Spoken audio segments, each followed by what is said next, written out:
የዙል ሂጃ 9ኛው ቀን ነገ ዒድ ነው ሊባል ቀን ማለት ነው። 9ኛው ቀን ከዱዓዎች ሁሉ ልዩ ዱዓ ያ ቀን ነው ተብሏል። አዳ ሀጃ የለም። ስንት ሀጃ አለብህ? ለማግባት ፈልገህ ያልተሳካህ፣ ልጅ ፈልገህ የዘገየብህ፣ ያ ረብ በላ በየቂን አድርጓ አላህን ለምኗ። አላህ አያሳፍርም ወላሂ። ቁርአን ላይ የነቢያቶች ታሪኮችን ሲነግረን ዘከርያን በዚህ ዕድሜው ሊሰጠ ነው ሲል ለምንድን ነው? ታሪክ ብለን እንድናልፈው ከንፈር እንድንመጥበት እንድንደነቅበት ብቻ አይደለም። ወከዛሊከ ነጅዚል ሙሕሲኒን፣ እንዲህ በዚህ መልኩ ሙሕሲኖችን በጎ የሚሰሩትን እንመነዳቸዋለን አለ አላህ። ዘከርያን እንደለገስኩት እለግስሃለሁ እያለ ነው አላህ። ኢብራሂምን እድሜያቸው ሄዶ ከሀጀር አላህ ለገሳቸው።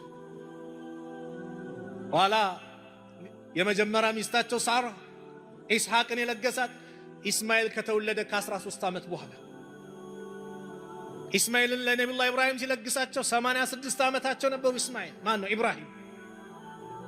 ዘከርያ ያሕያን ሲለገሱ እድሜያቸው 100 ነበር። የሚስታቸው እድሜ ደግሞ 99 ነበረ።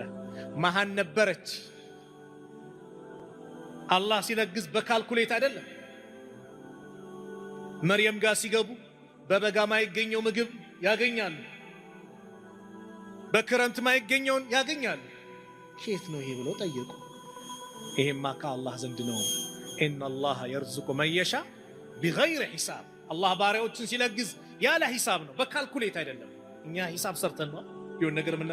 አላህ ሲለግስ እንደዚህ ነው። ስለዚህ ዱዓ የምናደርግበት ነው። ሁሌም ዱዓ ማድረግ አለብን።